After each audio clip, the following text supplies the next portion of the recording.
The moment Clyde Sawyer stepped up onto the platform outside the Lucky Star Saloon and cleared his throat, every soul in Dusthaven, Texas went still.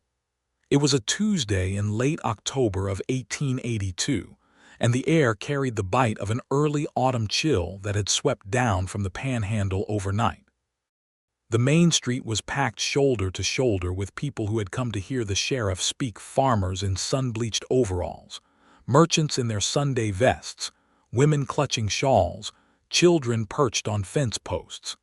They had gathered because word had spread like wildfire before dawn that Clyde Sawyer, a man famous for saying less than a preacher at a funeral, had something to say. Not just something, something enormous. And standing at the edge of the crowd, half hidden behind the corner post of the general store, was Maude Easton herself. Her dark hair was pinned back beneath a practical felt hat, and her brown eyes were wide and burning with a feeling she could not yet name, whether it was fear or gratitude or the terrifying warmth of being seen by someone who had absolutely no obligation to see her. Clyde stood tall on that platform, his sheriff's star catching the pale morning light, and he held the crowd with nothing but the weight of his gaze before he opened his mouth. He was 32 years old, lean and broad-shouldered, with a jaw that looked carved from the same red Texas stone that jutted out of the riverbank east of town. He was not a man given to speeches. He was not a man given to declarations, which is exactly why the entire population of Dusthaven held its breath. "I have something to say about Maude Easton," he began, his voice carrying clear and steady down the street without a single crack. "And I am going to say it plainly because that woman deserves plain truth spoken loudly." Someone in the crowd coughed, a child whispered, a horse shifted its weight. Clyde looked out over every face, including the hard, narrowed eyes of Harlan Voss in the front row, who had spent the better part of 3 years making Maude's life a calculated misery, and he did not look away from a single one of them. "She came here with nothing," Clyde said, "and she built everything." Those 6 words hit the crowd like a stone dropped into still water, and the ripples spread outward in real time, because every single person standing on that street knew it was true. And knowing it was true while simultaneously knowing how many of them had turned their backs on the woman who had built it, that was the part that cut deep. Maude pressed her back against the corner post and closed her eyes. A single, involuntary breath escaped her that felt like it had been trapped inside her chest for 3 years. 3 years of silence and suspicion and bootstrap survival. 3 years of being the woman who arrived in Dusthaven on a Wednesday afternoon in April of 1879 with $40, a carpetbag, and a dark past she was not yet ready to speak aloud. 3 years ago, she had been someone else's disaster. Now, thanks to her own 2 hands and one quiet, steady sheriff who had watched her more carefully than she ever realized, she was Dusthaven's. But getting to this moment had required everything she had. The story of how Maude Easton came to Dusthaven was not a story she had ever told in full to anyone. She had arrived in pieces, a name offered cautiously, a trade quietly established, a reputation built one transaction at a time, because the woman who had left Galveston in the spring of 1879 had left with very good reason to travel light on details. She had been married once. His name was Fletcher Easton, and he had been charming in the specific, targeted way that men who intend harm have always been charming. They had married when Maude was 23 and Fletcher was 30, in a ceremony held in the parlor of a Galveston boarding house, with 2 witnesses who were also his associates, and therefore not witnesses in any meaningful sense. For 2 years, she had learned what it meant to have your intelligence systematically undermined, and your options systematically narrowed, until the trap you were living in felt like the natural shape of the world. Fletcher ran a smuggling operation through the Galveston docks, not contraband in the romantic outlaw sense, but the kind of operation that hurt real people, goods that were stolen from working families and resold for profit. A network of corrupt dock workers and bent officials and men who owed Fletcher Easton favors they could never repay. Maude had not known this when she married him. She had known it by the end of the first year, and spent the second year trying to find a way out that would not get her killed. What saved her was a ledger. A small, water-stained ledger she had found in the lining of Fletcher's traveling coat, which she had been mending on a November evening in 1878. She recognized immediately what it was. Names, dates, amounts, routes. Everything a federal marshal would need to dismantle the entire operation. She did not think twice. She memorized what she could, replaced the ledger carefully, and began planning. By April of 1879, with Fletcher away on a 3-day run to Houston, Maude had packed exactly what she could carry in one bag. Withdrawn $40 from a household account Fletcher did not know she had been quietly building for over a year, and boarded the westbound stage at 4 in the morning. She did not know where she was going. She knew only that she was going away, and that she needed somewhere small enough to be overlooked and large enough to contain a future. The stage stopped in Dusthaven on a Wednesday afternoon. She looked out the window at the dry Main Street, the cluster of modest buildings, the flat horizon broken only by mesquite scrub and a distant water tower, and she felt something she had not felt in years. She felt like she could breathe. She got off the stage and she did not get back on. The first person she spoke to in Dusthaven was not Clyde Sawyer. It was an elderly woman named Hattie Boone, who ran the dry goods side of a small trading post at the north end of Main Street. Hattie had sharp eyes behind her spectacles and the specific kind of intelligence that comes from having watched people for 72 years, and she looked at Maude the way a farmer looks at soil before planting, assessing, not judging. "You look like a woman who knows how to work," Hattie said, not as a question. "I do," Maude said, and that had been that. For the first month, Maude slept on a cot in the back room of Hattie's trading post and learned every inch of the inventory and every face of every customer who came through the door. She was quick with numbers. She was patient with difficult people, and she had an instinct for what a person needed before they finished asking. By the end of the first month, Hattie had raised her wages twice and told her she was more useful than her own nephew, which Maude later learned was the highest compliment in Hattie Boone's vocabulary. It was at the end of that first month that she encountered Clyde Sawyer for the first time. He came into the trading post on a Friday evening, shortly before closing, and stood in the doorway for a moment as if checking the room out of professional habit before he stepped inside.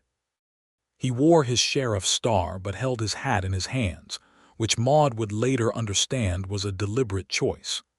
He wore his authority, but he disarmed his presence, a habit of a man who had learned that people talked more freely when they did not feel policed. He was there to pick up a special order of ammunition that Hattie kept for him, and he conducted the entire transaction with Maude while Hattie was in the back. He was polite in a way that was not performance. There was nothing theatrical about his courtesy. It was simply the baseline of how he treated people, which Maude had enough experience with false charm to recognize as profoundly genuine.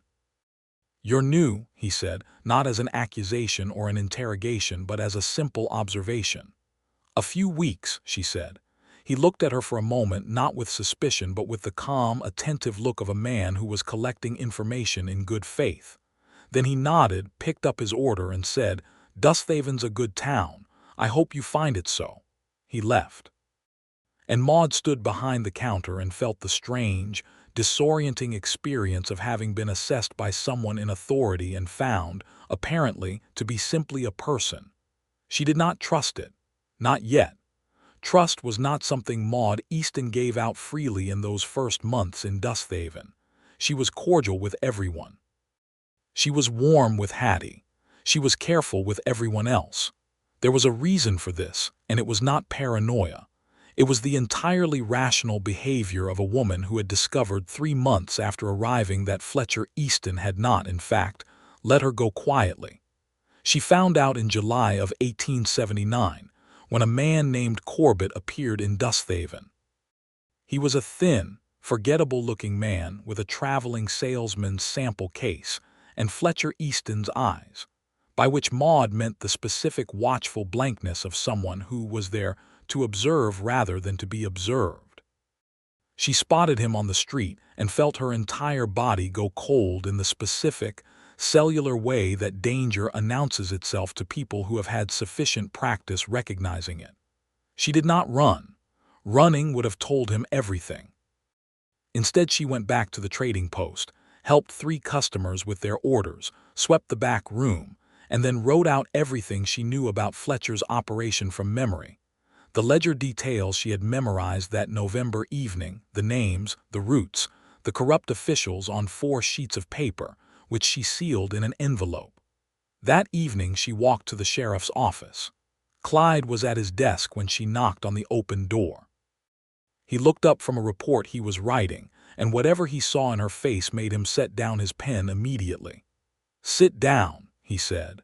She sat. She placed the envelope on his desk. She told him her name was Maude Easton, that she had come from Galveston, that her former husband ran a criminal operation through the docks, and that there was a man currently in Dusthaven who had been sent to find her. She expected skepticism. She expected the particular kind of dismissal that powerful men had always directed at her. Instead, Clyde Sawyer picked up the envelope, held it without opening it, and looked at her with the same calm, collecting attention he had given her the first time they met. "The man's name?" he asked. "He called himself Corbett. I don't know his first name. He'll be passing himself off as a salesman." Clyde nodded slowly. "How long have you been carrying this information?" "Since November of last year." He looked at the envelope again. "You wrote all of it down, everything I could remember." He was quiet for a moment. Then he said something that rearranged the furniture of Maude Easton's entire internal world. He said, "Thank you for trusting me with this. Not thank you for the information. Not this will be useful. Thank you for trusting me." As if the act of her coming to him was itself something of value to be acknowledged. Maude looked at him across that battered desk in the small, lantern-lit office, and she felt something shift in the locked room behind her sternum that she had been keeping sealed since before she left Galveston. She said, "I did not know if I could." He looked at her steadily. "I know. I'm glad you did anyway." Corbett was gone from Dusthaven within 48 hours, escorted out of the territory by Clyde, and his deputy Hector Reyes after a conversation that Clyde never described in detail to Maude, but that apparently contained sufficient persuasion. The envelope's contents, Clyde told her, he had forwarded to a federal marshal he trusted in San Antonio. He could not promise immediate action. He could promise that the information was in the right hands. "And you?" she asked. "What do you think of me knowing all of this?" He looked at her with a directness that was not unkind. "I think you survived something that would have broken most people," he said. "And I think you came here and started over. Those are not things I hold against a person." She went back to the trading post that night and sat on her cot in the back room for a long time, not sleeping, not thinking in any organized way, just sitting with the strange, fragile, terrifying sensation of having been seen without being destroyed by it. The months that followed were the months when Maude Easton built her first real thing in Dusthaven. Hattie Boone, whose health had been quietly declining all summer, called Maude into her sitting room one September evening and told her she was considering selling the trading post. "I have no family who wants it," Hattie said, with the practical acceptance of someone who had long ago made her peace with the architecture of her life. "My nephew could not run a fruit stand. And I am 72 years old and my knees have had enough of these floors." Maude looked at her across the worn table. "How much are you asking?" Hattie named a figure. It was predictably exactly $42 more than everything Maude had managed to save. There was a silence. "I could give you a promissory note for the difference," Maude said carefully, "secured against the first 3 months of operating profit." Hattie studied her for a long moment with those sharp eyes behind those round spectacles. Then she said, "You know what I like about you, Maude Easton. You do not ask for charity, you propose a contract." "I have no interest in charity," Maude said. Hattie smiled, the small, private smile of a woman recognizing something she had hoped to find. Then we have a deal. By October of 1879, 6 months after stepping off a stage in a dusty West Texas town with $40 and a carpetbag, Maude Easton owned a trading post. It was small, it was in need of some cosmetic attention, and the inventory was limited. But it was hers. The first thing that had ever been hers in an uncomplicated, fully legal, entirely self-constructed sense. She worked with a focused intensity that Dusthaven's residents found variously inspiring, bewildering, and slightly alarming. She was at the trading post before sunrise most mornings. She expanded the stock carefully, prioritizing items that the town's farmers and ranchers needed most. She introduced a system of extended credit for families whose income was seasonal and whose need was constant, keeping meticulous records in a ledger that she maintained with the precision of someone who had seen what happened when records were kept badly. The town began, slowly and then with increasing momentum, to notice. Not all of the noticing was kind. Dusthaven in 1880 was a town with the same fault lines as every other small community in the post-Reconstruction West: class anxiety, gender suspicion, the specific territorial hostility that some established residents direct at newcomers who appear to be succeeding. The most concentrated source of this hostility was a man named Harlan Voss. Harlan Voss was 51 years old, had been in Dusthaven for a decade, and ran the only other general store on Main Street. He was not an evil man in the spectacular, cinematic sense. He was something more common and in some ways more damaging, a man of middling intelligence and large ego who had organized his entire sense of self around being the most commercially important person in Dusthaven, and who experienced Maude's growing success as a personal attack on his identity. He began with small things, quiet comments to customers about the quality of Maude's stock, pointed observations in the presence of the town council about the propriety of a woman of unknown background running a commercial establishment on her own, a whisper here, a raised eyebrow there, the slow, patient work of social corrosion. Maude was aware of all of it. She did not respond in kind. She responded by being better at her work, by being more reliable in her credit arrangements, by staying open when Harlan's store was closed, by knowing her customers' names and their families and their specific needs in a way that Harlan, who fundamentally saw customers as revenue rather than people, had never bothered to do. Clyde Sawyer watched all of this from the position of the law, which gave him a particular view of the town's social architecture. He and Maude had developed a steady, careful friendship over the year following her visit to his office. Not the dramatic, declaration-heavy kind of friendship, but the slow, accumulating kind built out of a shared Tuesday morning, when she brought him a jar of pickled vegetables that she had made from the surplus of her newly established kitchen garden. And the subsequent Tuesday when he brought her a small book of poetry that he found in a box of belongings left by a previous tenant in the building he had just purchased for a new residence, having noted that she had a habit of reading every printed page in the Trading Post during her lunch break. They talked, not always about large things, sometimes about the quality of the season's wheat harvest, or about the temperament of certain horses, or about the news from the Eastern papers that made its way to Dusthaven weeks late, but occasionally about large things too, about justice and what it meant in a territory where the law was still being assembled from raw materials, about memory and what a person owed to their own past, about the particular courage required to build something from nothing when you knew that everything you built could be taken from you, because you had already had everything taken from you once. These conversations happened in the Trading Post, mostly, in the early evening after the last customer had gone, and the light through the front window went amber and low. Maude would be closing the ledger and Clyde would be finishing the last of whatever small errand had brought him in, and instead of leaving he would lean against the counter and they would talk for 20 minutes, 30, sometimes an hour, until one of them remembered an obligation and gathered themselves back into the world. Neither of them named what was happening. Maude was afraid to. She had a dark past and a still-living husband from whom she had never been legally divorced, and the combination of those two facts had constructed a wall inside her that she pressed up against every time she felt herself leaning toward something she could not have. Clyde had his own reasons for silence, which she had pieced together over time: a previous engagement to a woman named Cecilia Marsh, who had left Dusthaven 2 years before Maude arrived, taking with her Clyde's certainty about the wisdom of opening himself to another person. They were two careful people standing on either side of a river they both wanted to cross. The first real crisis came in the spring of 1881.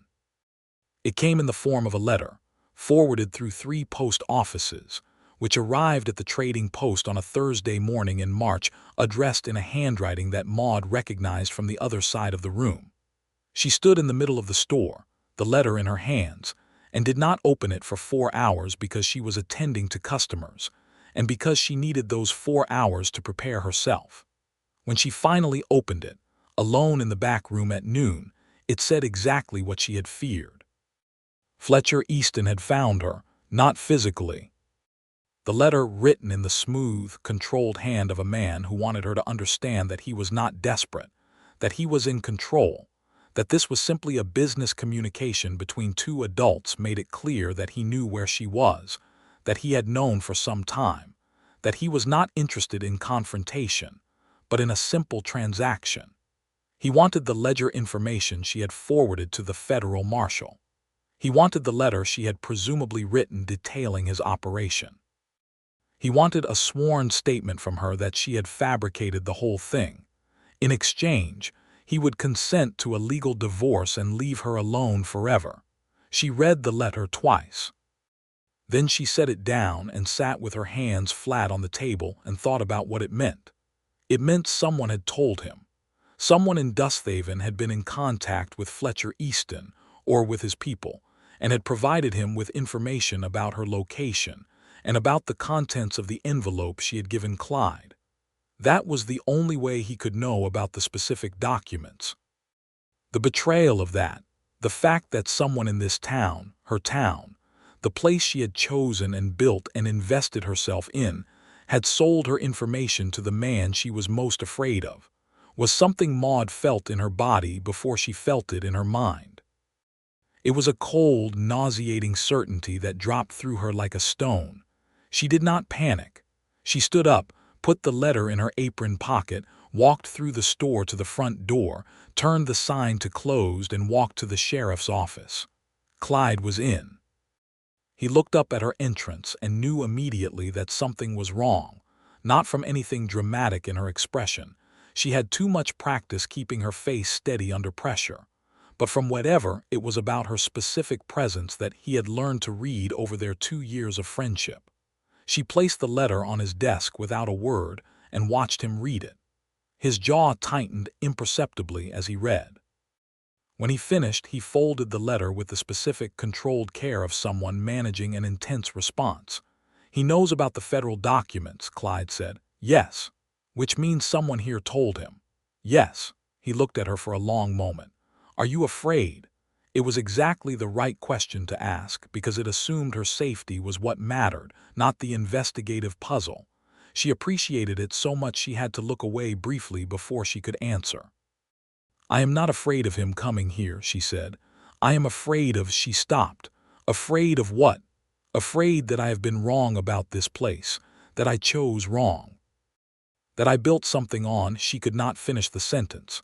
Clyde set down the letter and looked at her with an intensity that was different from his usual careful attention. It was something rawer. "You did not choose wrong," he said. "You chose right. There is one person here who betrayed your trust. That is not the same as the town." She looked at him directly. "You sound very certain." "I am certain," he said.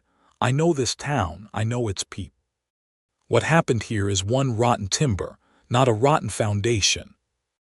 She held his gaze for a moment that lasted slightly longer than the conversation required, and in that moment she was acutely aware of the particular quality of his certainty, not the bluster of a man trying to reassure himself, but the solid, evidence-based conviction of someone who had spent years learning to read situations clearly. He believed what he was saying, and his believing it made it easier for her to believe it too. "Find who did it," she said. "I will," he said. He did. It took him 11 days. The source of the betrayal was, in a way, unsurprising and in another way devastating. It was Harlan Voss's wife, Dorothea, not acting out of malice toward Maude specifically, but out of the kind of desperate, cornered loyalty that can make a person do terrible things. Harlan had accumulated significant debts over the past year, much of them driven by his fruitless attempts to outcompete Maude's trading post through overstocking and price-cutting that he could not sustain. Those debts had been quietly purchased by a Galveston broker who, it turned out, worked for Fletcher Easton's network. The broker had presented Dorothea with a simple choice: information about Maude Easton's location and activities, or Harlan's debts called in immediately. It was a trap, and Dorothea had walked into it knowing it was wrong and doing it anyway because she saw no other option. Clyde sat with this information for 24 hours before he brought it to Maude, because he understood that how he presented it would matter. When he told her, in the Trading Post on a Wednesday evening, he laid out the facts simply and without editorializing about Dorothea's culpability. Maude was quiet for a long time. The lantern on the counter made the room warm and amber. "She was coerced," Maude said finally. "Substantially," Clyde agreed, "and Harlan had no knowledge of it." "I do not believe so. He is not smart enough for that kind of subtlety." A pause.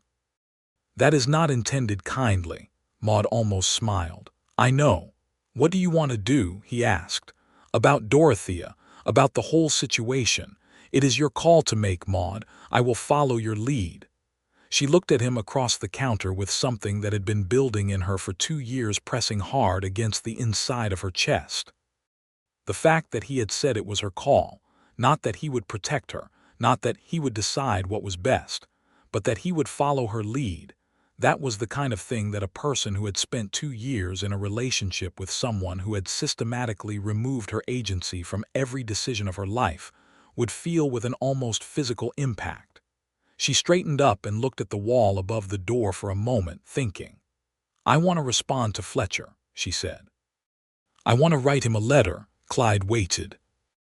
"I want to tell him that I will not be making any sworn statements, that I will not be retracting anything, that the documents are in the hands of the federal marshal and will remain there, and that if he sends anyone else to Dusthaven to intimidate me or to gather information about me, I will personally travel to San Antonio to make a supplementary statement adding any further details I can recall."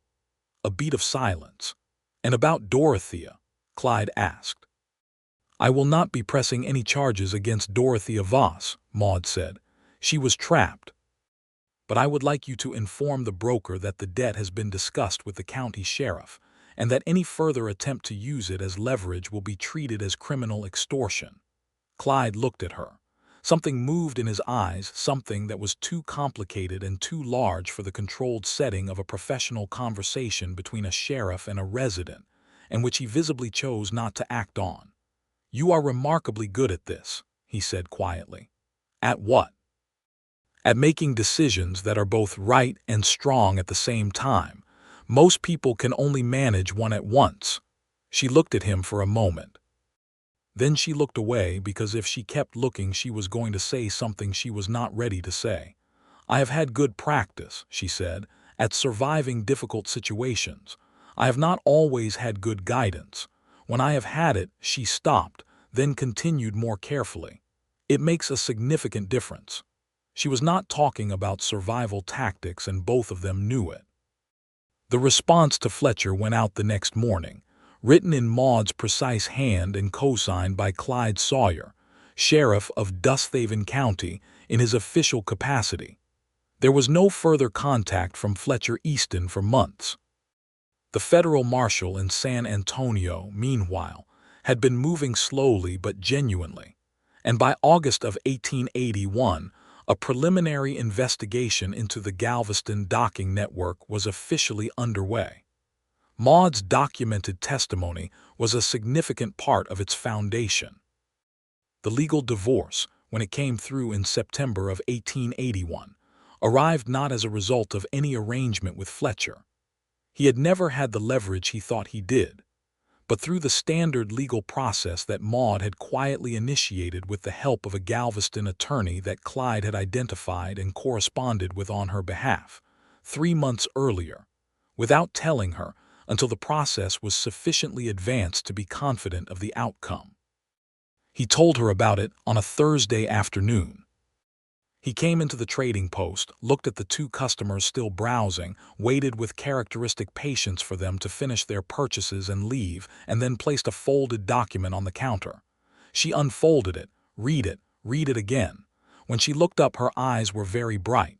"You did this," she said. "You did this," he corrected. "You left him, you came here, you built this. All I did was find you a lawyer. Clyde." He was very still behind the solidity of his usual composure, but she could see something in him that was not still at all, something that had been coiled up and waiting for a long time. "You have been free since the day you left Galveston," he said. "This is just the paper that proves it." She looked down at the divorce document in her hands and then back up at him, and the look she gave him contained approximately 3 years of accumulated feeling held under careful pressure. And whatever he read in it made something in his face change. A quieting of the careful control he held himself to, a softening that was not weakness but release. Neither of them moved for a moment. Then a customer came through the door, and the moment sealed back over itself like water over a stone. But it was not the same after that. Both of them knew it. What happened next was not a sudden, dramatic declaration, but a gradual, deliberate dismantling of the careful distance they had both maintained, conducted with the same honesty and intentionality that characterized everything Clyde Sawyer did and everything Maude Easton had worked to become. He began stopping by the trading post in the evenings more consistently. Not every evening. Both of them had too much dignity for that kind of transparent regularity, but often enough that it became a rhythm. She began leaving a second cup on the counter when she made her evening coffee without making any comment about it, because it was simply the truth of the situation. They talked more freely now. About themselves, rather than the world around themselves.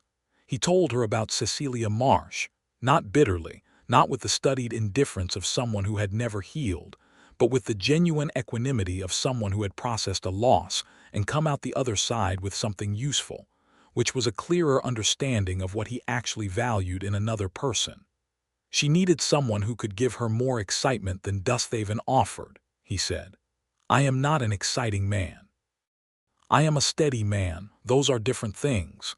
"Steady is underrated," Maude said, with a directness that made him look at her. "You mean that?" "I have had excitement," she said. "It nearly destroyed me. I will take steady every time." He was quiet for a moment, then, "What is it that you actually want from the rest of your life if you could design it?" She thought about it seriously, the way she thought about everything. "I want to keep building things," she said. "I want the trading post to grow. I want to be genuinely useful to this town. She paused. "I want to stop bracing for the blow. I have been bracing for something bad to happen for so long that I am not sure I know how to stand straight anymore." He looked at her in the particular way he had, not pityingly, but with a quality of attention that felt like being witnessed in the most fundamental sense. "You stand straighter than anyone I have ever known," he said, "and I think you know that. I think you're not afraid of the next blow as much as you're afraid of being happy before it arrives." The accuracy of this statement hit her like a slap across the face, except warm. She set down her coffee cup. "That is an extremely perceptive thing to say. I have been watching you for 3 years, he said. "I have had time to think about it." A pause that had the specific weight of a threshold. "Clyde," she said.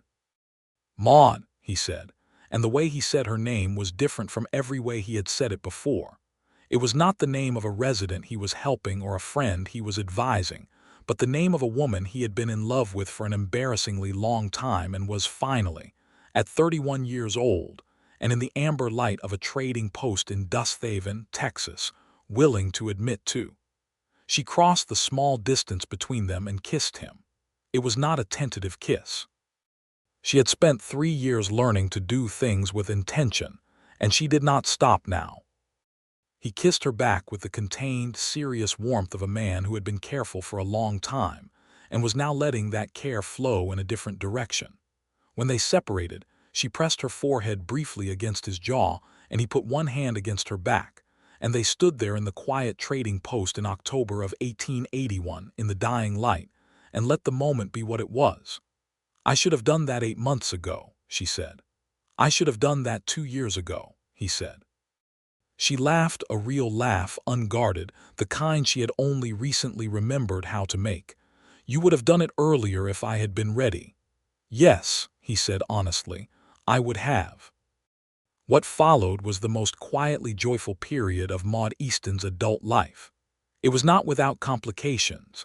Dusthaven was a small town, and a small town had opinions about a widow woman courting the sheriff, and not all of those opinions were generous. There was talk, some of it rooted in genuine community standards, and some of it rooted in Harlan Voss's continued low-frequency campaign of social interference. There was a pointed conversation Maude overheard in the fabric section of her own store, between two women she had extended credit to during the previous winter, in which her moral character was discussed with a freedom that only people who feel superior to their subject allow themselves. She handled it the way she handled everything, by continuing to be exactly who she was and doing the work she did, letting the record speak for itself. Clyde, for his part, was completely unbothered by the gossip in a way that was its own kind of declaration. He walked down Main Street with her openly. He attended church with her on Sunday mornings with the matter-of-fact ease of a man who had decided what he was doing and saw no reason to be secretive about it. When Lloyd Prescott, one of the town council members, made a delicate comment about whether the sheriff's personal associations might represent a conflict of professional interest, given the sheriff's prior provision of legal assistance to the same woman, Clyde looked at him with a patience that was somehow more authoritative than anger and said, "Lloyd, if there is a specific allegation of professional misconduct you wish to make, I encourage you to do so formally and in writing. Otherwise, I suggest we both get back to work." Lloyd found other things to think about. The winter of 1881 into 1882 was a hard one by West Texas standards. A sustained cold spell in January that damaged the less insulated structures on the north end of town, followed by a fast thaw in February that flooded the lower road and cut off 2 farming families from town supplies for the better part of a week. Maude organized the relief for both situations with a practical efficiency that had become, by this point, something Dusthaven relied on without always articulating its appreciation. She coordinated the delivery of stores to the flooded families by arranging for Del Hanning, who had a high-wheeled wagon and 2 strong mules, to transport supplies from her trading post's credit account to be settled when the road cleared. She organized communal repair work on 3 damaged structures, using her purchasing relationships with the Abilene hardware supply to get materials at favorable rates. She did all of this without anyone asking her to, because it was what needed to be done and she was positioned to do it. It was during this winter that she also made the second major expansion of her commercial operation, a small freight and storage business, occupying a building at the south end of Main Street that had been empty for 2 years. Dusthaven was growing. The railroad survey that year suggested a southern spur might come within reasonable distance of the town within 5 years, and growing towns needed freight management. She hired 2 employees, both of them women who had found themselves in the specific West Texas predicament of being capable, industrious, and without viable options. A 20-year-old widow named Clara Forsyth and a 30-year-old divorcee named Ruth Mendez, who had the organizational capacity of a military quartermaster and the social grace to manage difficult clients without making them feel managed. The trading post, the freight business. By the spring of 1882, Maude Easton owned two of the more functionally important enterprises in Dusthaven. She employed 4 people. She had extended credit to 17 families and been repaid by 16 of them, with the 17th on a modified payment arrangement that she had no intention of pressing. And Harlan Voss, whose store had been losing customers to her operation steadily for 2 years, was running out of quiet options for his hostility and beginning to look for louder ones. The thing about Harlan Voss was that his particular kind of small ego combined with mounting desperation was the most genuinely dangerous social force in a community this size. He was not capable of the complex criminal plotting of a Fletcher Easton. What he was capable of was the blunt, ugly social violence of a man who decides that if he cannot win by fair competition, he will change the terms of the competition. In August of 1882, he went to the county judge, a man named Arterbury who owed Harlan a favor from years back, and raised a formal complaint about the way Maude ran her credit system, arguing that it constituted unlicensed banking activity and was in violation of territorial commercial regulations. The complaint was technically creative and practically baseless, but it was enough for Judge Arterbury to issue a preliminary injunction requiring Maude to halt her credit operations pending a formal hearing. The hearing was set for 6 weeks out, which meant 6 weeks in which Maude's most vulnerable customers, the families who depended on her credit system to bridge the seasonal gaps in their income, would have no access to goods they needed. When she received the injunction, Maude sat in the back room of her trading post for 30 minutes by herself. Not crying, she had been past easy tears for a long time, but just sitting with the full weight of what was happening, allowing herself to feel all of it without immediately pivoting to strategy, which she had learned was important. You had to actually experience the blow before you could properly respond to it. Then she went out and opened her ledger and started examining her legal options. Clyde found out about the injunction before the end of the same day. The law moved fast in small towns when someone wanted it to, and he arrived at the trading post that evening with a look on his face that she recognized as his version of fury, which was not loud but was extremely focused. Arterbury does not have legitimate jurisdiction for this complaint, he said. I know. I am already writing to a lawyer in Abilene. He sat down across from her at the back room table where she had papers spread around her. There is also a more immediate problem, he said. The Forsyth family, the Rendell family, the Martinez family, they are going to feel this injunction by next week. I know that too, she looked at him. I have been thinking about the Creek property, he blinked. The Creek property. The Creek property was a 10-acre piece of land east of town that Maude had purchased at county auction the previous year for a small sum, intending eventually to develop it for a kitchen garden and perhaps a small orchard. She had not yet done anything with it. I am thinking, she said carefully, that 10 acres could support a community kitchen garden managed cooperatively by the families who are currently on my credit system.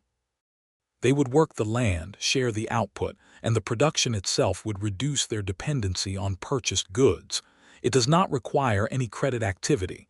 It requires land, seed, and organization. Clyde looked at her for a long moment. You are turning an injunction designed to harm you into a community development project. I am finding a path forward, she said. I am not going to let Harlan Voss win.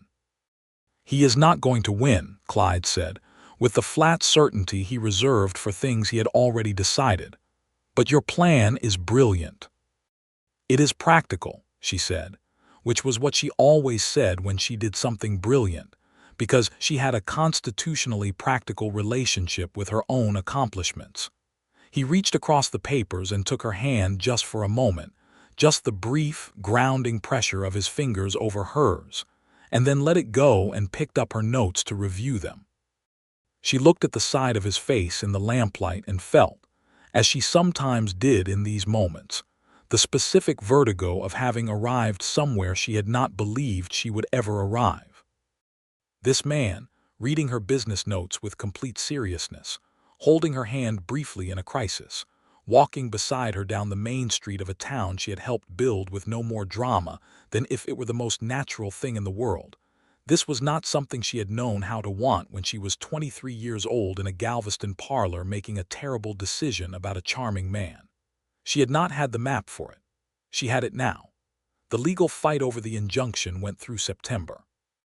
The Abilene lawyer, a competent young man named Webb Proctor who had come highly recommended, and who arrived in Dusthaven looking slightly startled by the terrain, argued before the circuit judge, not Arterbury, who was required to recuse himself given his prior relationship with Voss, which Clyde had quietly but effectively made known, that the credit system operated by Maude's trading post was standard frontier commercial practice, that it was explicitly permitted under existing territorial commercial statutes, and that the complaint was without merit.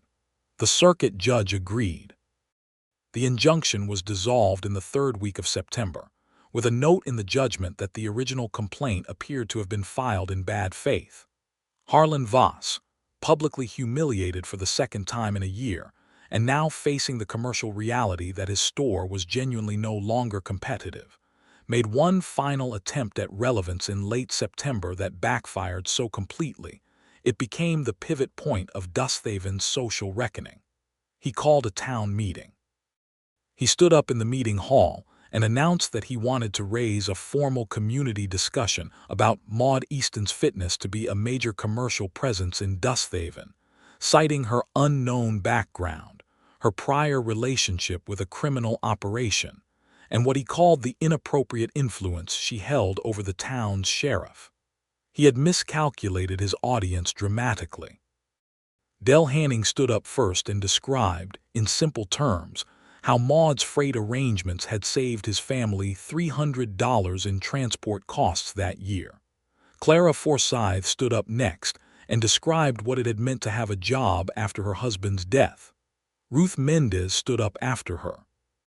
Then Margaret Tolliver, whose family had been on Maude's credit arrangement since the winter of 1880, and who described with quiet precision what that credit had meant during the difficult months after her husband broke his leg and could not work.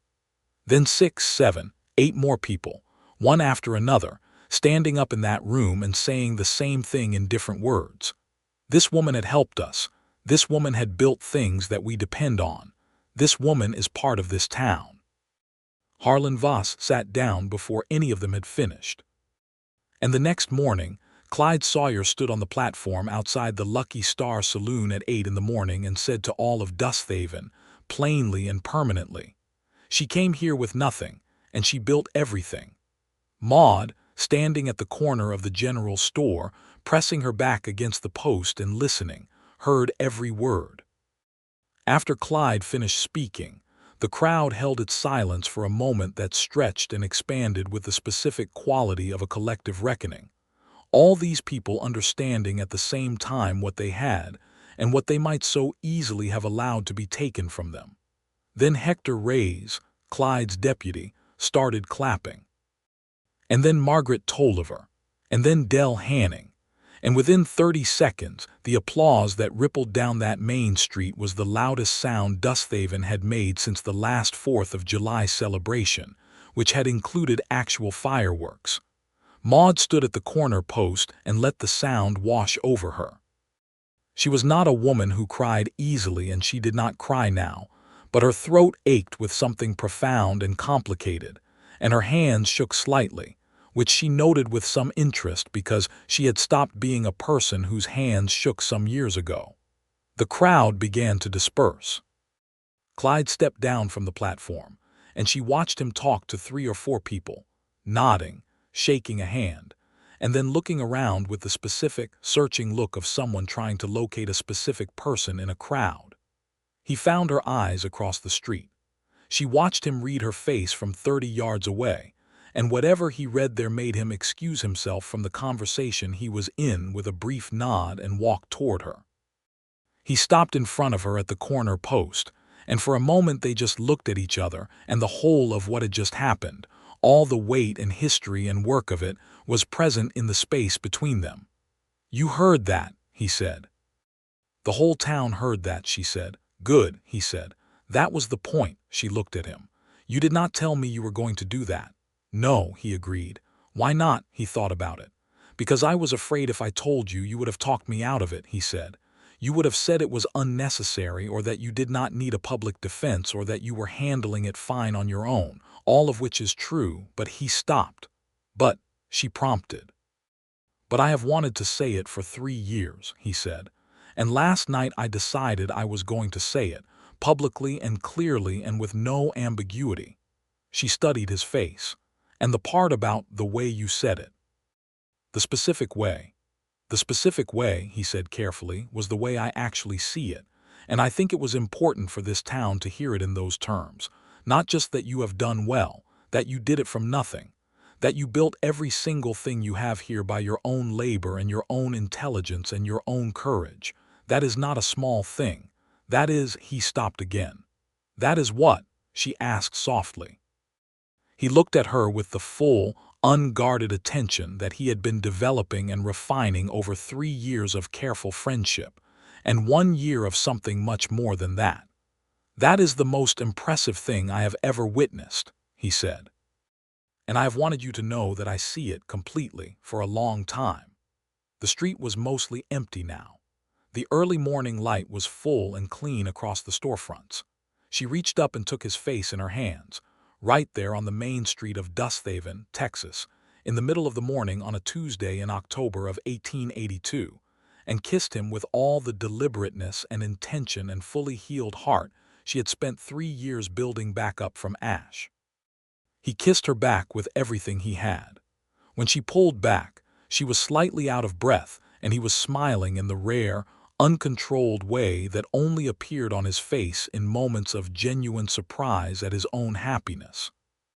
"Marry me," he said. The words came out the way his best decisions always came out, quietly, directly, with absolute certainty. She looked at him for a moment, this steady, honest, sharp-hearted man who had watched her build herself from the ground up and had never once tried to take the work from her or diminish it or use it as leverage, who had walked with her through every crisis and let her lead when it was hers to lead, who had stood on a platform in front of the whole town and said her truth louder and more clearly than she had ever been able to say it herself. "Yes," she said. "Obviously," he laughed. The full, warm laugh that she had been collecting for 3 years, storing each instance like something precious and finite, and which she now understood she was going to be able to hear for the rest of her life. The extravagance of that was almost too much to hold. They were married in December of 1882, in Dusthaven's small church, on a cold, brilliant Saturday when the sky over West Texas was the kind of blue that seemed too vivid to be real, the kind that made the flat horizon look like the edge of something enormous and generous rather than the edge of nothing at all. Hattie Boone attended, old and slightly frail but absolutely present, in a good wool dress and her best spectacles, and sat in the first pew beside Deputy Hector Reyes and his wife Carmen. Clara Forsythe and Ruth Mendez sat together 3 rows back and cried openly, which they both denied afterward. Del Hanning brought his whole family, and the 6 Hanning children occupied an entire pew in a state of determined fidgeting. Margaret Tolliver brought apple cake that was consumed entirely at the reception. Harlan Voss did not attend the wedding.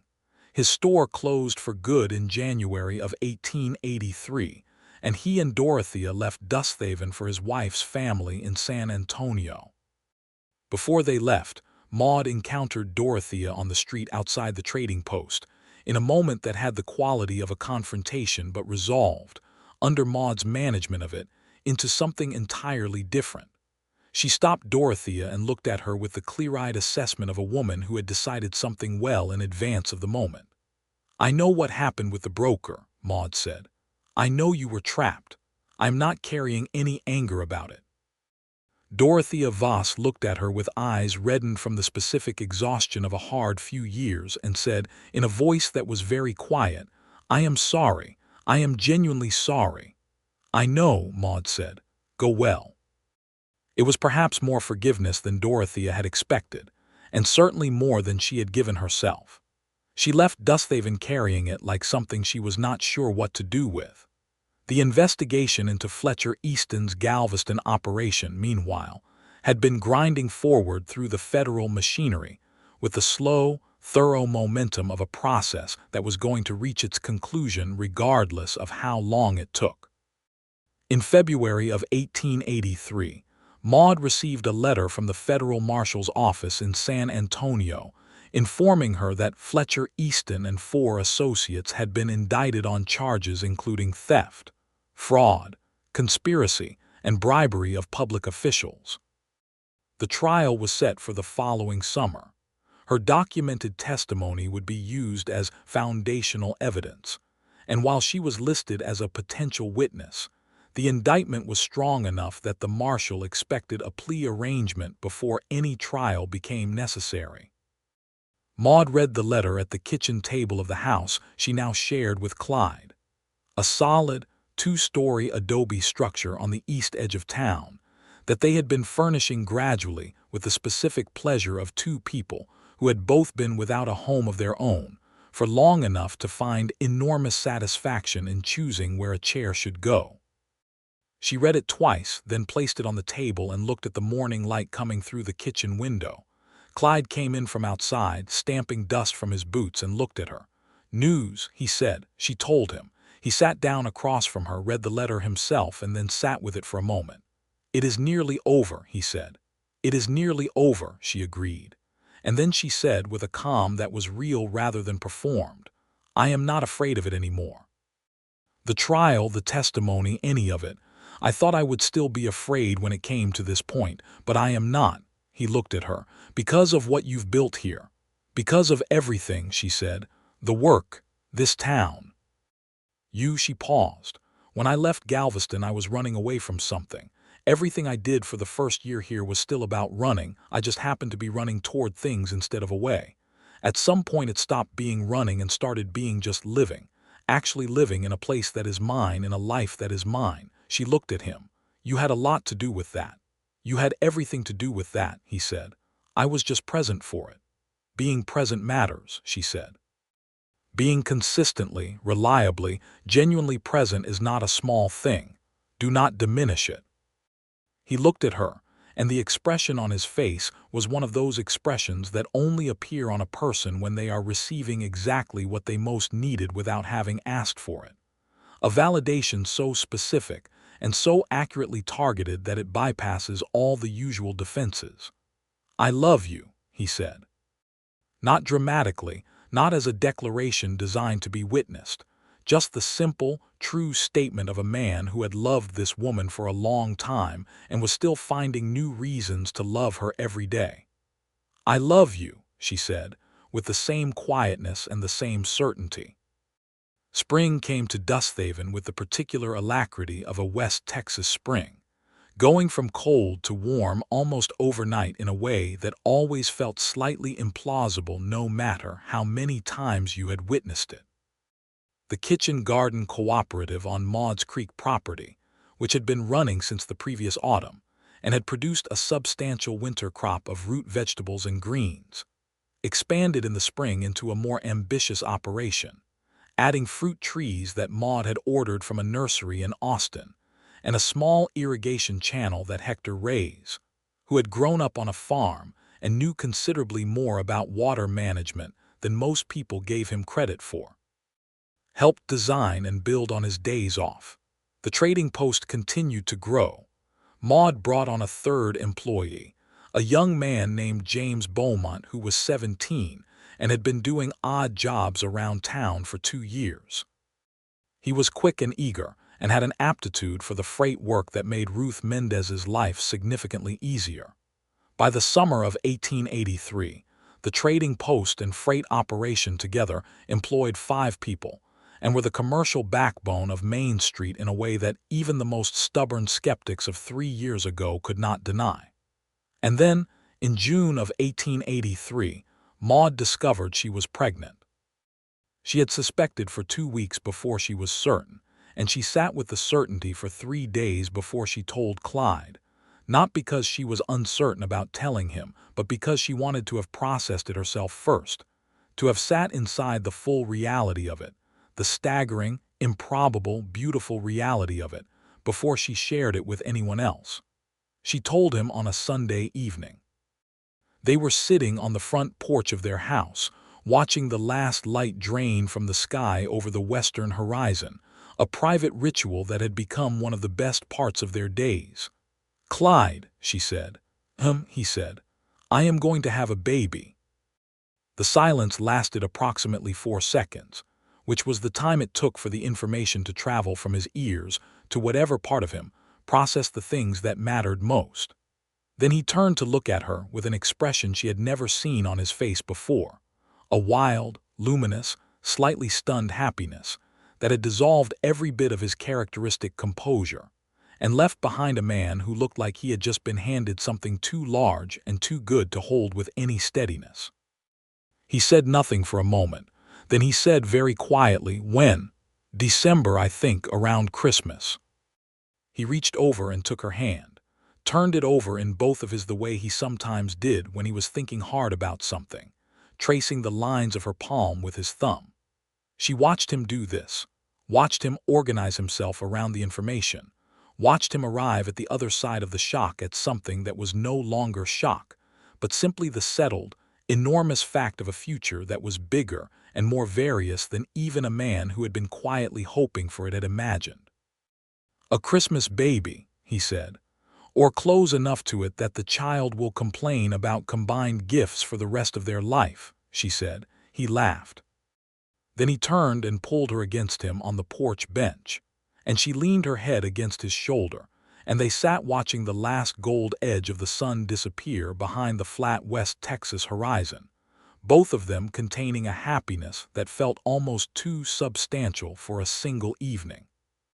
The pregnancy was healthy and relatively uncomplicated, managed by the town's doctor, an efficient woman named Dr. Agnes Frame, who had arrived in Dusthaven 18 months ago, and who had the specific, brisk competence of someone who had decided early in her medical career that the social irregularity of being a female doctor in the 1880s was simply not worth spending emotional energy on.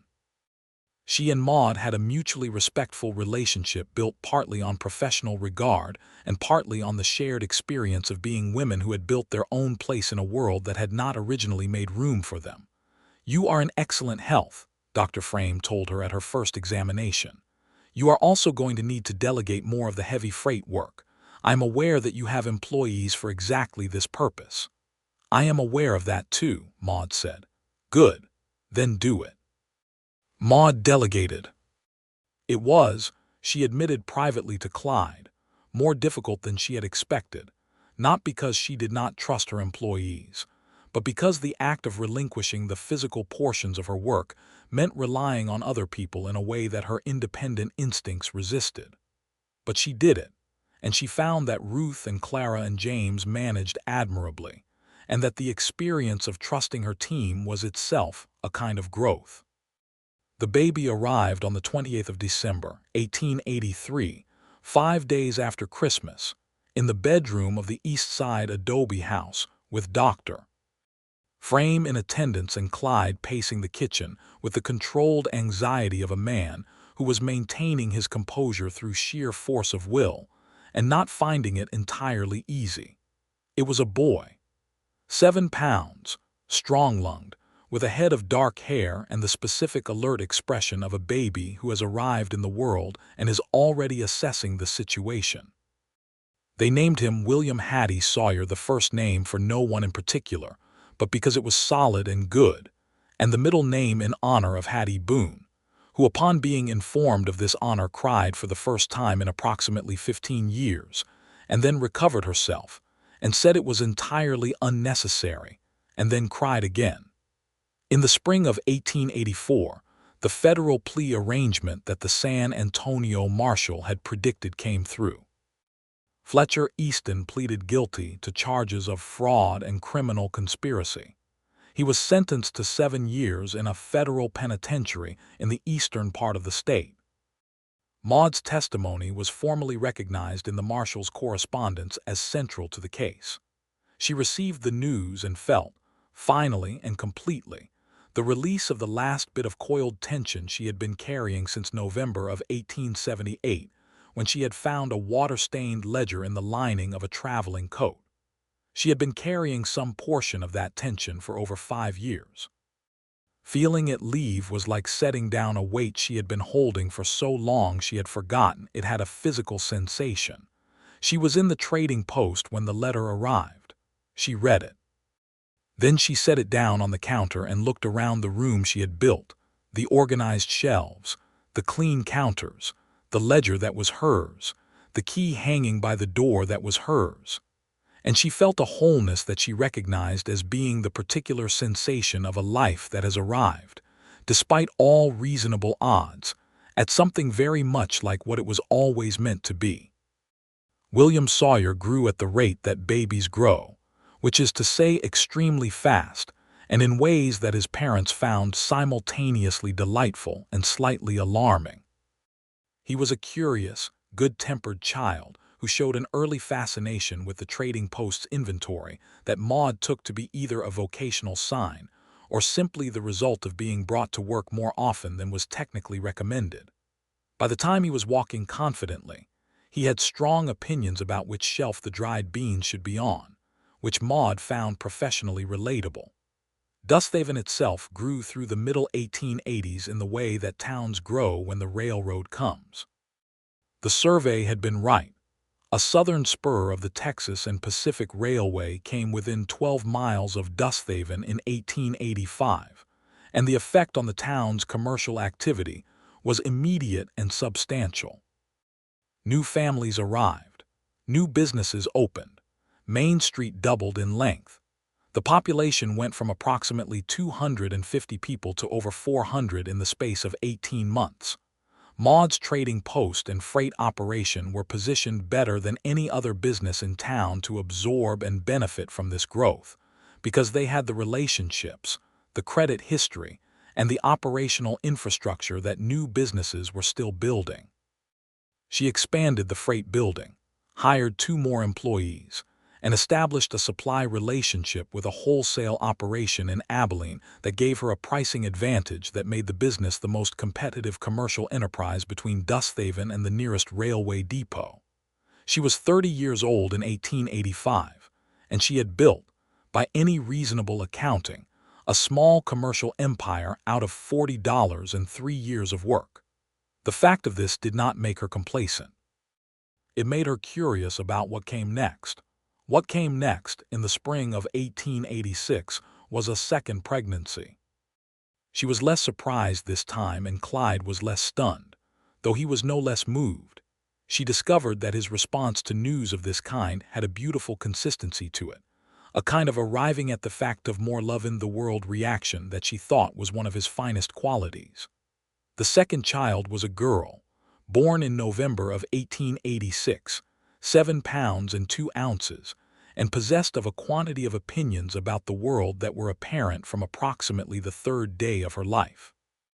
They named her Clara Ruth Sawyer, for the 2 women who had trusted Maude with their professional futures, and who received the news of this honor with, respectively, extremely controlled emotion, and absolutely no controlled emotion whatsoever.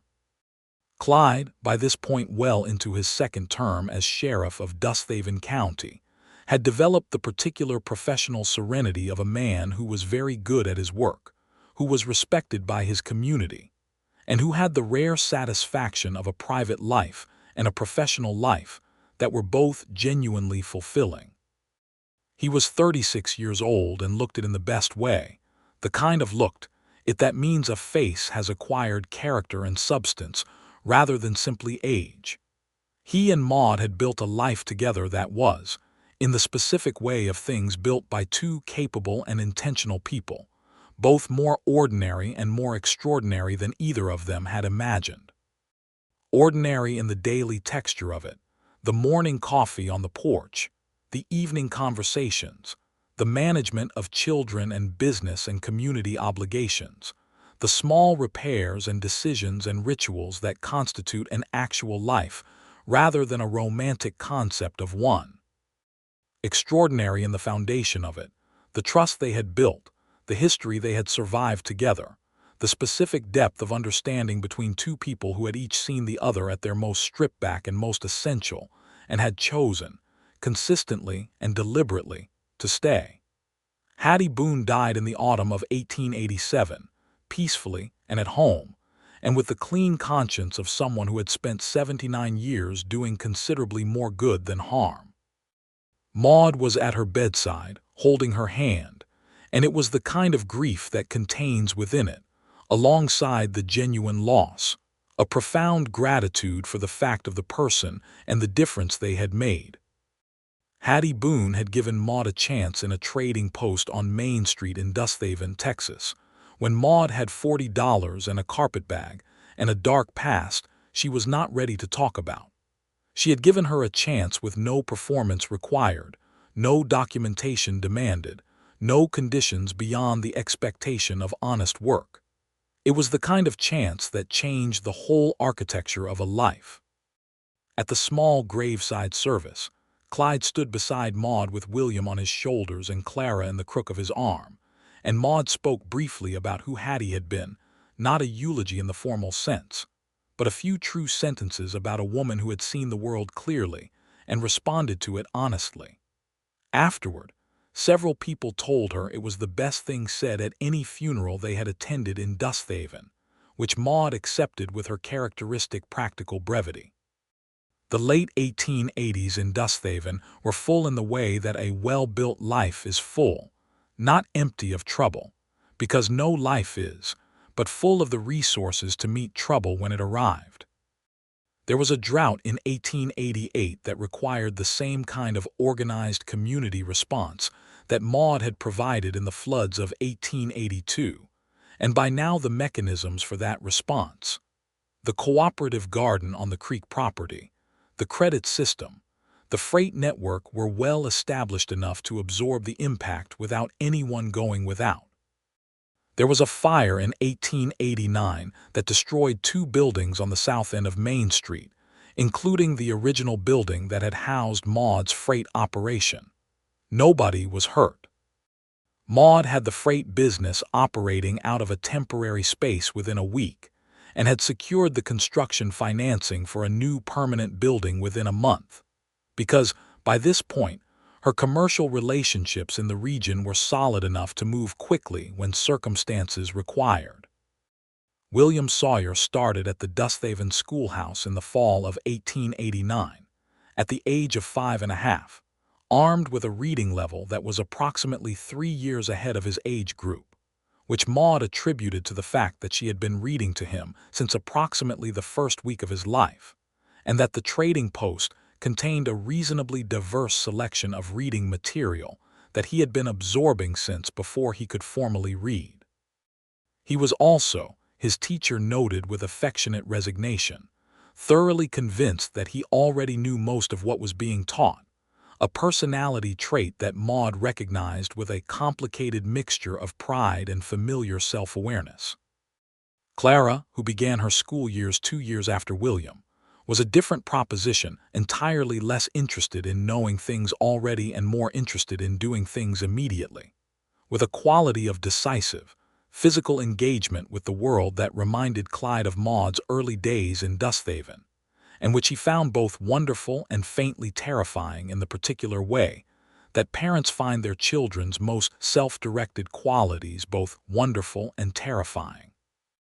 The year 1890 brought changes to Dusthaven in the form of the town's formal incorporation as a municipality, which meant elections, which meant civic structures, which meant a town council with real legal authority rather than the informal committee it had been operating as. Maude ran for a seat on the inaugural council and won by the second largest margin of any candidate in the election, which made Clyde's careful professional neutrality during the campaign one of the more admirable performances of self-discipline she had ever witnessed. When the results came in October of 1890, he was waiting outside the voting hall when she emerged and told him the numbers. He picked her up off her feet, right there on the main street of Dusthaven, and spun her around once before setting her down, which was the most physically demonstrative public thing she had ever seen him do, and which she regarded as one of the greatest tributes she had ever received. "Town Council," he said, holding her face in his hands.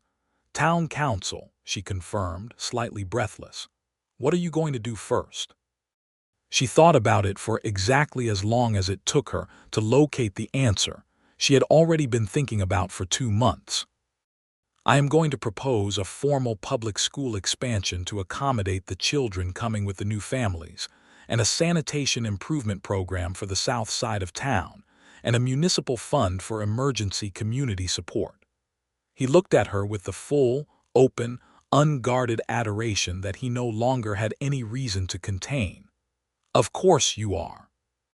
She smiled at him, the real smile, the one she only gave to him and to their children, the one that involved her whole face rather than just the polite arrangement of her features. "I have had 3 months to think about it." "You have had 11 years to think about it," he said. "Since the first week you arrived here and started figuring out what this town needed." She considered this. He was not wrong. The work she did on the council, the specific, evidence-based, community-rooted work of making Dusthaven better for the people who had chosen it, as she had chosen it, was in many ways simply a formal extension of what she had been doing since 1879. It was the next layer of the same building. In 1892, Clyde was re-elected sheriff for his 3rd term, and Maude was re-elected to the town council with the largest majority in any council race that year. They celebrated with a supper at home with William and Clara, who were 9 and 6 respectively, and had opinions about the menu that were strongly held and only partially accommodated. That evening, after the children were in bed and the house was quiet, Maude and Clyde sat on the front porch in the October dark, which was their custom, and which neither of them had ever suggested doing differently because there was no reason to. The stars over West Texas were extravagant in the way they always were in the clear autumn dark, and the distant lights of the town they had helped build, the trading post, the freight building, the schoolhouse, the homes of families they knew by name and history and need, were visible from the porch as a warm, steady cluster against the night. "I have been thinking about something," Clyde said. "Huh?" she said. "About what you said once, about bracing for the blow." She turned to look at him. "You said you had been bracing for something bad to happen for so long that you were not sure you knew how to stand straight anymore," he said. "That was in 1881, 11 years ago. I remember." "Do you still brace?" he asked, with the direct, caring honesty that was the most characteristic thing about him. She thought about it honestly because he deserved honesty. She took stock of her internal landscape in the way she sometimes did when she was trying to assess something that was not easy to assess. Then she said, "No, I do not think I do." He was quiet, waiting. "I spent the first 3 years after I arrived here in a permanent state of low-level preparation for disaster," she said. "Then the Fletcher situation resolved and the Voss situation resolved, and then you and I," she stopped, then continued. "At some point the bracing just stopped. I think it was gradual. I think it was the accumulation of evidence that I was safe, that I had built things that were stable, that I had," she paused, "that I had you." He was quiet for a long moment. Then he said, "I have wanted you to be safe since the day you walked into my office with that envelope. I have wanted that more than I have wanted almost anything." "I know," she said. "That is part of why I am." He took her hand in the dark, his thumb moving in the familiar, small, steady circle it had made 1,000 times, and she leaned her head back against the chair and looked up at the stars. The life she had built was around her and inside her and ahead of her, and she could feel every part of it without fear. The town and the trading post and the freight building and the cooperative garden and the council seat and the 2 sleeping children, and the man beside her on the porch who had watched her build every bit of it and had said, in front of everyone, the thing that was most true about her and most needed to be said. She had come here with nothing. She had built everything. The distinction between those two facts, and what it said about who she was and what she had survived and what she had chosen, and how she had chosen it, that was the story of her life, and it was a good one. In 1893, a third child arrived, a boy they named James Arthur Sawyer, for James Beaumont, who had gone on to run his own freight enterprise in Abilene by that point, and who was genuinely moved to the point of embarrassed speechlessness when informed of the honor. James Arthur arrived in September, healthy and loud, with his father's gray eyes and his mother's particular quality of looking at everything around him with immediate assessment. William, who was 10, received the information about a new sibling with the studied indifference of a boy who knew he was supposed to be above excessive enthusiasm, but was visibly failing to fully achieve it. Clara, who was 7, received it with uninhibited enthusiasm and an immediate declaration that she intended to teach the baby everything she knew at the earliest possible opportunity, which Maude received as both genuinely sweet and mildly alarming given the breadth of things Clara already knew and the speed with which she was prepared to deploy them. The trading post passed its 15th year of operation under Maude's ownership in 1894, with an anniversary sale that drew customers from 4 neighboring counties and resulted in the best single week of business in the store's history. Ruth Mendez, who was now effectively the manager of the freight operation and had been for 3 years, organized the event with her characteristic efficiency and gave a short speech that was more emotionally resonant than she intended and left 3 people in the back row crying. That same year, Clyde received an offer to run for county judge, a position that would have represented a significant elevation in his professional standing and a significant change in his daily life. He thought about it for a week seriously, genuinely, in the way he thought about everything of consequence, and then declined. He told Maude about the offer and the decision on the porch as he told her most things of significance. "What made you decide?" she asked. "I am a sheriff," he said simply. "I am good at it. I am genuinely needed here in this specific form. A county judge is needed, but not necessarily this one." He was quiet for a moment. "And I am not done here. There is more I want to do for this town in this role in this place." "You could have been a county judge," she said.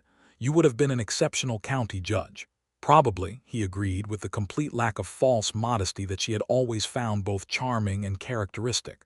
"But I am also an exceptional sheriff, and Dusthaven still needs one." She looked at him in the late afternoon light. "You never wanted to leave," she said. "This place, you chose it just like I chose it." "Yes," he said. "I chose it before you arrived. You gave me more reasons to have been right about the choice." She took his hand. "Then we are both exactly where we chose to be." He turned his head to look at her. "Yes," he said, "we are." The Dusthaven of the late 1890s was a properly established small city, nearly 700 residents, 2 churches, a medical practice, a school that had recently added a secondary program, a weekly newspaper, a hardware business, a hotel, and a handful of smaller commercial operations that had found their footing in the town's steady, well-managed growth. Main Street was unrecognizable from the dusty, narrow strip of buildings that Maude had looked at from a stage window in April of 1879 and felt she could breathe. There was a hotel now, 2 stories, on the lot where Harlan Voss's store had once stood. There was a municipal water system, approved and funded during Maude's second term on the town council.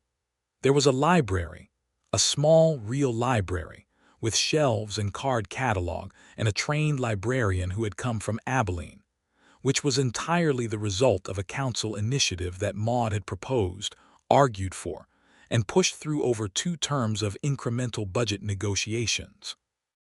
The trading post was no longer the only commercial anchor on Main Street, and Maude had made peace with this in the specific way of someone who understood that the point was never to be the only option, but to be the best option and, more importantly, to have contributed to the conditions that made other options possible.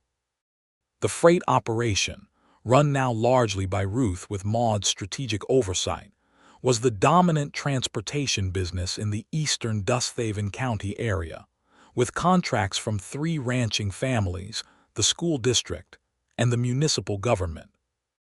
William Sawyer, at 17, had developed into the kind of young man who was going to do something genuinely interesting with his life, though what that something was remained productively unclear. He had his father's methodical intelligence and his mother's commercial instincts, combined with an interest in the law that he had been developing through extensive reading and through a habit of sitting in on the county court sessions during school vacations that Clyde quietly facilitated while maintaining his professional posture. Clara Sawyer, at 15, had decided she was going to be a doctor, an ambition that Dr. Frame had received with the complete seriousness it deserved, and that Maude and Clyde had supported without hesitation. The fact that medical schools in 1897 were not uniformly accessible to women was a fact that Clara treated as an obstacle to be overcome through sufficient preparation and determination, which was, her mother noted, the appropriate response to obstacles. James Sawyer, 4 years old in 1897, was a child of such complete, physical, joyful engagement with the world that he seemed to have been designed for the specific purpose of counterbalancing the grave seriousness with which his 2 older siblings approached most situations. He spent his days in a state of perpetual motion and inquiry that his parents found exhausting and magnificent in equal measure. On a Friday evening in October of 1897, Maude Easton Sawyer stood behind the counter of the trading post she had owned for 18 years and watched the last of the day's customers leave and listened to the familiar settling quiet of Main Street. She locked the front door and turned to face the room, the shelves stocked with goods she had chosen, the counter she had replaced twice, the ledger that was the direct descendant of 22 years of careful record-keeping, the framed photograph on the wall that had been taken the year before, showing the entire Sawyer family on the occasion of William's 16th birthday. She heard the back door open. The sheriff's office was 3 buildings down, and Clyde had a key, and listened to his familiar footfall crossing the back room and then his broad shoulders in the doorway. "Still here," he said. "Just finishing," she said. He crossed to the counter and leaned against it the way he had leaned against it for 15 years, comfortable with the room in the specific way of someone who had spent a great deal of time in it and regarded it with the same affection they gave to its owner. "William wants to know if you are coming for supper or if he should hold the plate," he said. "I am coming for supper." She set the ledger straight on its shelf. "He is learning to be patient." "He gets it from you," Clyde said. She looked at him. He was 50 years old now, with silver at his temples and the weathered, well-used quality of a face that had spent 30 years in the Texas sun and wind. He was, if anything, better looking for it, not in the fresh, undefined way of a young man, but in the considered, character-rich way of someone who had become thoroughly, authentically themselves over a long time. She crossed the room and stood in front of him, and he straightened up from the counter and looked down at her with the steady, full, uncomplicated love that had been the most consistent feature of her last 16 years. "I have been thinking," she said, about that first day. When I got off the stage," she paused, looking at the room around her. "I had $40 in one bag. I did not know anyone. I had no plan beyond not going back. I looked out the window at this street and thought, I can breathe here." "I know," he said. "You've told me." "I know I've told you. I am telling you again because I want to be clear about something." She looked up at him. "I have no regrets, not one. Everything that happened, the hard parts, the terrible parts, the years of bracing, the things I had to fight through, I do not regret any of it because all of it led here, to this room, to this town, to you and to our children, to a life that is mine in every part of it." He was quiet for a moment, in the way he was always quiet when something moved him deeply, and he was taking time to actually receive it before responding. Then he said, "Maude Easton Sawyer, Clyde Sawyer. I have been the luckiest man in Dusthaven County since 1879, and I have known it since approximately 1880, and I have not always said it clearly enough. You stood on a platform in front of the whole town in 1882 and said it very clearly," she said.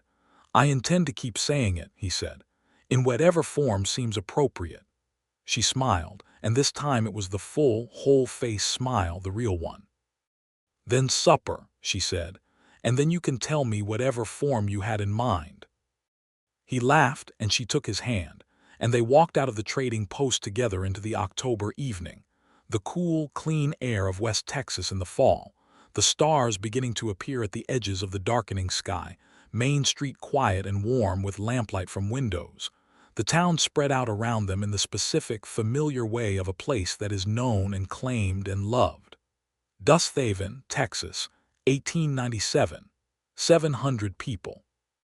A trading post and a freight business and a cooperative garden, and a library and a school with a secondary program and a municipal water system, and 2 children at home, and 1 nearly grown, and a future as long and as open as the horizon at the edge of town.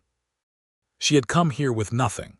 She had built everything, and standing at the edge of it all, at the edge of the life she had made, with the man who had seen her make it and had loved her through all of it, Maude Easton Sawyer felt, completely and permanently, exactly where she had always been trying to go. Home.